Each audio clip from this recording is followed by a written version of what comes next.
വെനസ്വേലയിൽ കടന്നുകയറി വ്യോമാക്രമണം നടത്തിയ അമേരിക്ക തട്ടിക്കൊണ്ടുപോയ വെനസ്വേലൻ പ്രസിഡന്റ് നിക്കോളാസ് മഡ്യൂറോയും ഭാര്യ സീലിയ ഫ്ലോറസിനെയും ന്യൂയോർക്കിൽ എത്തിച്ചു. ന്യൂയോർക്കിൽ വെച്ച് ഇരുവരെയും ചോദ്യം ചെയ്തു വരികയാണ്. അതേസമയം ഇനി വെനസ്വേല അമേരിക്ക ഭരിക്കുമെന്ന് പ്രസിഡന്റ് ഡൊണാൾഡ് ട്രംപ് പറഞ്ഞു.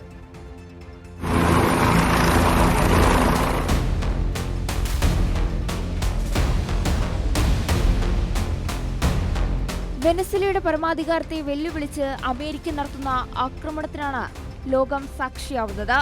2013 മുതൽ വെനസ്വേലിയൻ പ്രസിഡന്റായി തുടരുന്ന നിക്കോളാസ് മഡൂറോയുടെ രാഷ്ട്രീയ കരുത്തിനെ ഇല്ലാതാക്കാനുള്ള ശ്രമങ്ങളുടെ തുടർച്ചയാണ് അമേരിക്കയുടെ ഏകപക്ഷീയ ആക്രമണം.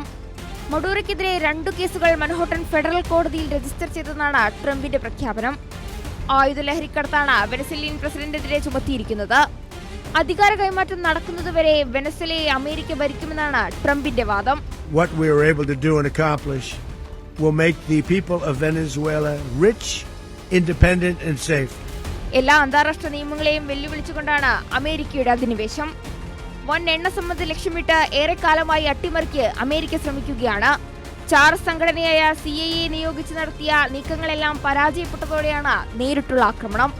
ഇതിനുള്ള സാഹചര്യം ആസൂത്രിതമായി സൃഷ്ടിച്ചെടുക്കുകയായിരുന്നു.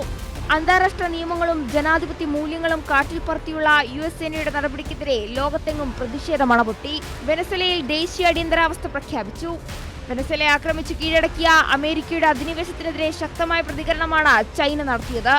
ഒരു പരമാധികാര രാഷ്ട്രത്തിനെതിരായ നഗ്നമായ ബലപ്രയോഗമാണിതെന്നാണ് ചൈനയിലെ കമ്മ്യൂണിസ്റ്റ് ഭരണകൂടം വിമർശിച്ചത്. റഷ്യ, ബ്രസീൽ, ക്യൂബ, ഇറാൻ ഉൾപ്പെടെയുള്ള രാജ്യങ്ങളും ശക്തമായ മുന്നറിയിപ്പുമായി രംഗത്തെത്തി.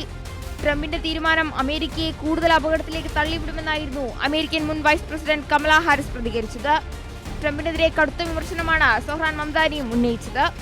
സ്വന്തം താൽപര്യത്തിനെതിരായാൽ ഏത് രാജ്യത്തെയും എല്ലാ നിയമവും ലംഘിച്ച് ആക്രമിക്കാൻ അമേരിക്ക മടി കാണിച്ചിട്ടില്ല.